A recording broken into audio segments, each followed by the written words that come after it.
Maaga nga akong namalengke para naman maaga rin ako matapos sa mga gawaing bahay. Kapag kasi tinatanghali na ako ng gising mga mare ako, wala na talaga akong magagawa kaya naman inagahan ko na nga para maaga rin akong makapamili. Wala na rin kasi kaming uulamin mga mare kaya naman iniwan ko nga muna si Habila saglit sa kanyang mga tita. Kung hihintayin ko pa kasi si Papa, gabi na naman ang uwi niya at panigurado hindi na fresh ang mga mabibili niya. Sa sobrang pagmamadali ko nga hindi ko napansin na hindi pala nalinisan yung galunggong na nabili ko. Kaya naman to the rescue talaga ang mare nyo at nanood muna kung paano nga tanggalin yung laman loob ng isda. Nagkagunit-gunit nga yung isda mga mare pero okay lang dahil kami lang naman ang kakain nun. Charis. Anyways, after ko nga palang mahugasan yung mga isda ay etong baboy naman yung hinugasan ko. Naubusan na nga ako ng frozen meat organizer kaya nilagay ko na lang muna dito sa lagayan ng ice cream. O alam ko, relate din kayo dyan dahil dati talaga sa lagayan lang din ng ice cream nakalagay yung mga ulam natin. Ngayon na lang talaga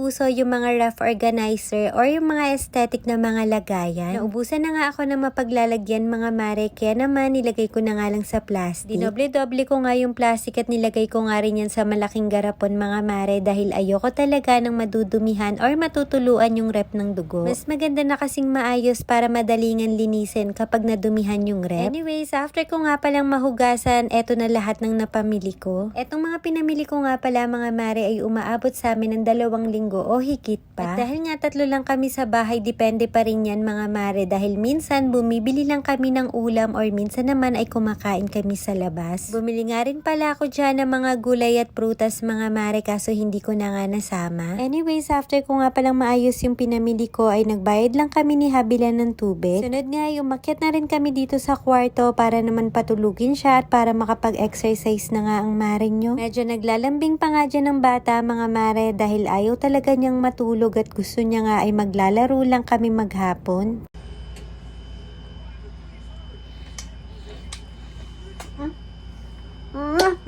Asim.